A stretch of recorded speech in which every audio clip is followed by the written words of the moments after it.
Hello,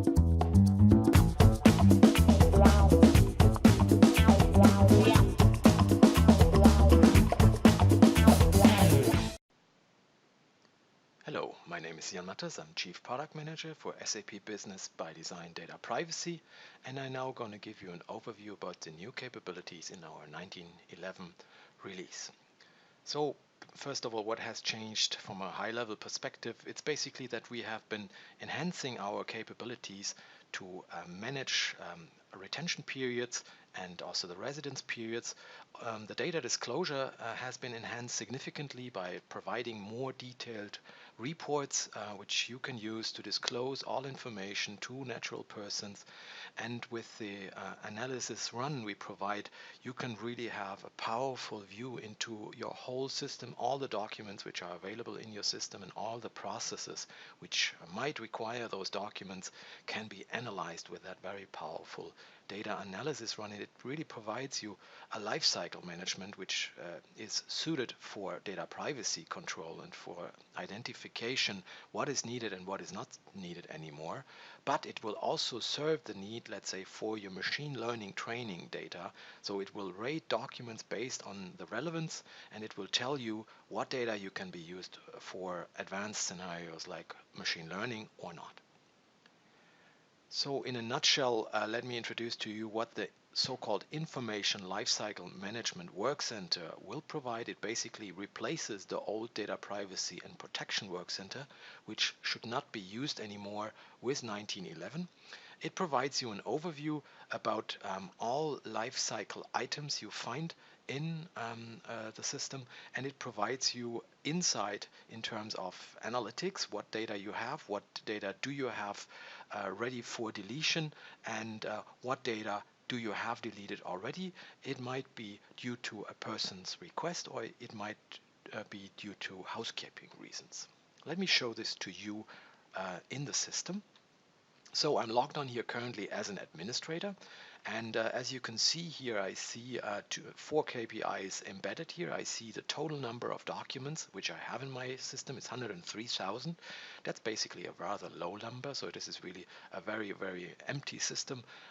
We have customers with more than 100 million documents in their ERP, and you might be getting a feeling that what we are doing here is really big data crunching.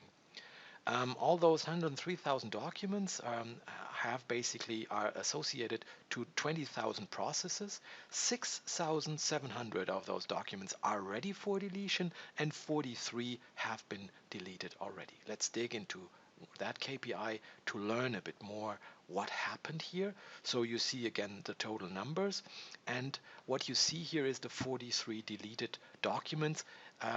As you know, with data privacy laws, people are not only allowed to ask what data do you have, but also request a deletion. And this is a case which really happens more and more and more often. And it is really a challenge for ERP solutions, because what data can be deleted and what data cannot be deleted depends a lot on various requirements. So it might be needed still for your auditing for 10 years, let's say. If you have an invoice, you need to keep that way longer than if you have, let's say, an opportunity in your system. And who decides what is, let's say, waste and what is art? What can be thrown away and what needs to be kept? That is basically our data lifecycle analysis, and the result of that you can see here in that KPI depicted. Let me make that a bit more tangible. If I expand here the year 2012, I see all the documents which are ready for deletion in 2012, which have been created in 2012. And if I expand here, let's say sales area, then I see a couple of opportunities. And one of the opportunities which is ready for deletion, I can now go into and see the life cycle of that opportunity. That basically means in what status is that damn opportunity at all. So what you see here is basically it's an opportunity, and it's for the company Almica, and it's a document which belongs to the retention group deletion after end of document retention. And it is basically an opportunity which was rated in terms of it has the status open, won, lost, or stopped. So it's obviously not in execution anymore. And as it's rather old, we can also determine by our configuration that the retention needs to end at a certain point in time. And that is basically here, 31st of March 2014. So that document is, as you can see here by that status, deletable. It has reached the status end of retention, and it is not part of a process which might require it anymore. So remember, if you have a sales order and invoices and service confirmations, and finally you have a general ledger where all the information ends up, you cannot simply delete that sales order or invoice because it is still needed for auditability. Here we have a rather simple case, so no problem, ready for deletion. It's still in the system, but ready for deletion. If we now look into rather young data, then also this might be the case. So it can be, let's say, data you might be created in 2019. So really accurate and fresh data. And if I look here into such an opportunity, I can also again navigate into that opportunity and then see that in this case it is an opportunity. It has the same status and the same source and the same retention rule assigned, but it has been deleted already. So here probably a natural person requested to delete the data, and our powerful data lifecycle management controls that this is possible, only controlled by the rules that we set up. And our rules basically say normally you have to keep that opportunity until 2021. That's what you see here from the retention rule, but we marked our configuration in a way that basic documents like opportunities, pre-sales documents like activities can be deleted immediately, even ignoring the retention rules, because we want to enforce the right to be deleted for that customers and for that information. That's basically a business decision you can take. You don't need to go for that, but it's an option which makes your life as a data privacy officer way easier. So let me now explain what else we can do here. Now change the perspective a bit. It's not I want to get an overview. Now I want to find out what data I have captured in my system for a special business partner. I go here into the Information Lifecycle Management Work Center. Here you find really all of the value and powerful capabilities associated. You see basically the lifecycle items, that's the UI we currently see. You see the business partners you have disclosed. You see the functionality to automatically block business partners which have reached a certain age for usage. That basically means they are still in the system. The administrators and the data privacy officers can still see that, but the normal business users won't be able to create new business for those persons. That basically is an additional level of security and service for your customers. You can tell them, dear customer, I still need to keep your data due to auditability reasons in my systems, but I can promise you that I put you into a blocking mode.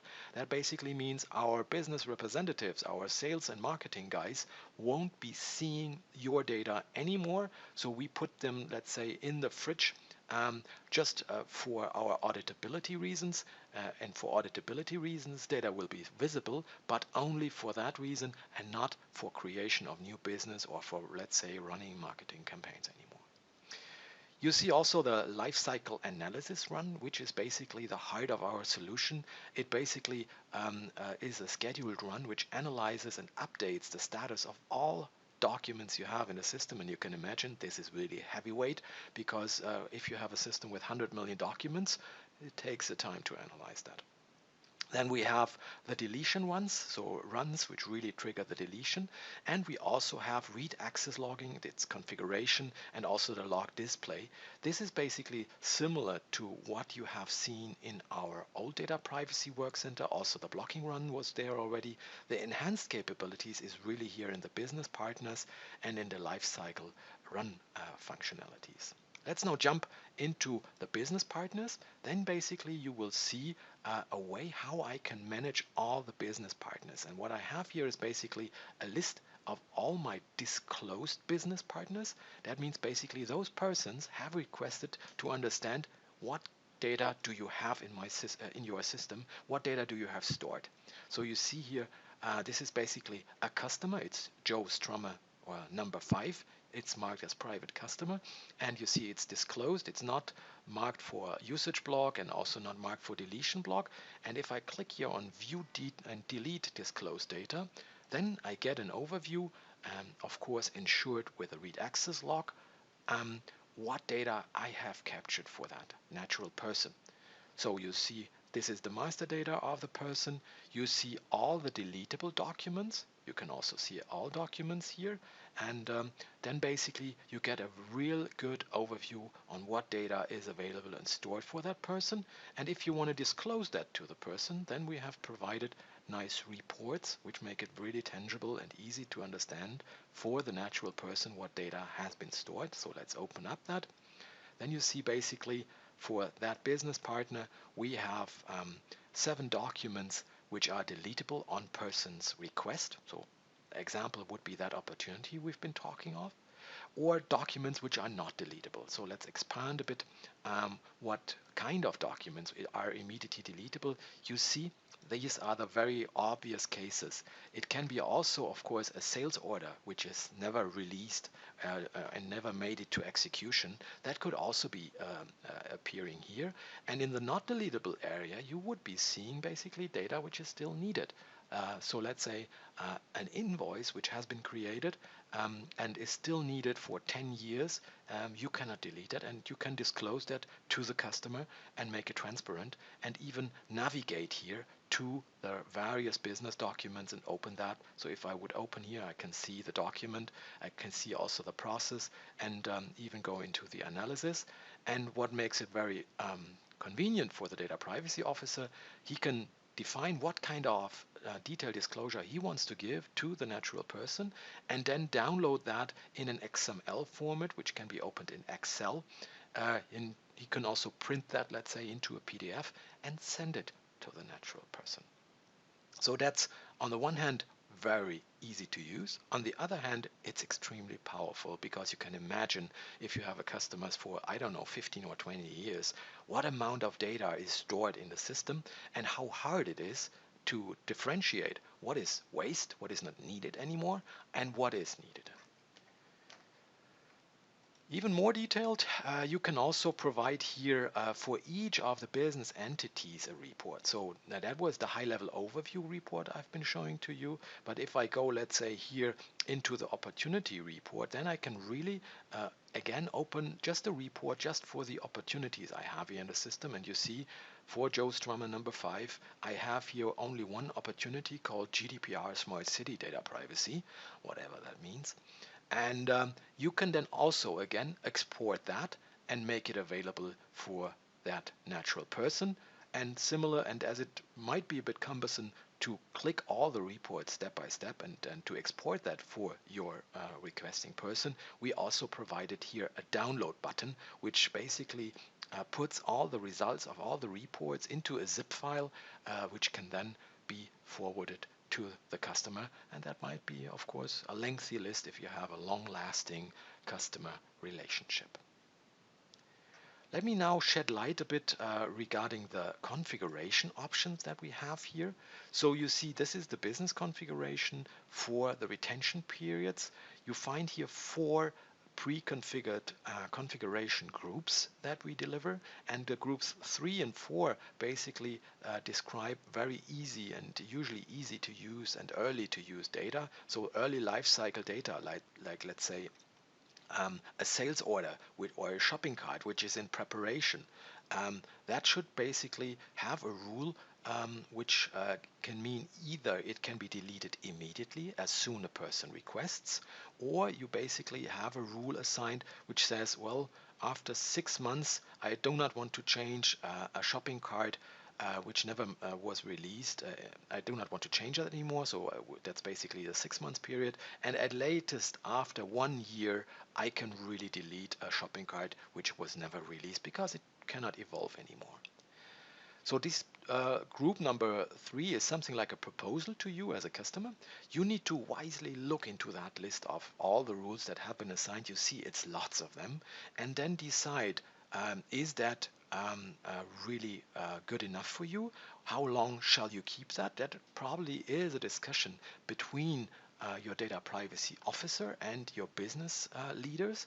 So you need to decide how long a demand plan shall be available in the system if it is still in preparation. And if you require more detailed retention rules, then you can also create your custom groups. Here I made an example. I made a copy, let's say, of the group early life cycle data and put in here, let's say, purchasing contracts, purchase orders, and customer invoices in status not released. I wanted to keep them a bit longer because they have the potential to be released at some point in time. So let's say that's why I created my own group here and gave it a special rule set. And as you can see here, my default rule means basically residence period is 9 months, and retention period is 18 months for such an not released invoice. But for my company Innovat, which is a second company I have here in my system located in the US, I want to have different rules because, well, the countries are different and also the businesses of those companies might be a bit differing. So we might be keeping it longer or shorter. So you have a huge range of flexibility here in your system, which allows you to configure what you can do and what not.